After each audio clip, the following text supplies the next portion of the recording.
पिता की मृत्यु के 13वें दिन जब सारा शोर शांत हो गया, तब राहुल भारी मन से अपने पिता के पुराने कमरे में गया। कोने में वह पुराना लकड़ी का संदूक रखा था, जिसे उसके पिता अपनी जागीर कहते थे और हमेशा ताला लगा कर रखते थे। राहुल ने कांपते हाथों से ताला खोला।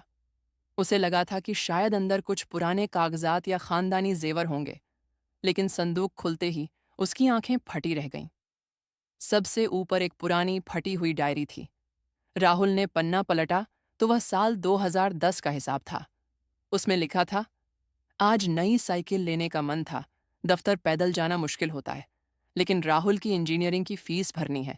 साइकिल का विचार छोड़ दिया। पुराने जूतों में ही 1 साल और कट जाएगा।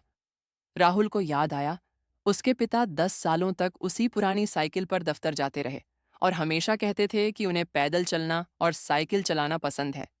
नीचे एक और छोटी सी डिब्बी मिली। उसमें एक सोने की चेन के कुछ टुकड़े थे। बगल में एक रसीद थी, जिस पर लिखा था, गिरवी रखा सामान बिका। राहुल को याद आया, ये उसकी माँ की आखिरी निशानी थी। उसे बताया गया था कि वह चोरी हो गई है, लेकिन सच तो यह था कि उसके विदेश जाने की टिकट के लिए पिता ने उसे खुद नीलाम कर दिया था। संदूक की तह में राहुल को अपनी हर छोटी बड़ी कामयाबी की कतरनें मिलीं। उसका पहला मेडल, स्कूल की रिपोर्ट कार्ड और यहाँ तक कि उसकी पहली नौकरी का जॉइनिंग लेटर। लेकिन उन्हीं के नीचे दबे थे पिता के अधूरे सपने। एक पुरानी बांसुरी जो अब टूट चुकी थी। पिता को संगीत का शौक था जो उन्होंने कभी पूरा नहीं किया। और एक तीर्थ यात्रा का ब्रोशर जिस पर धूल जमी थी। राहुल फूट फूट कर रोने लगा।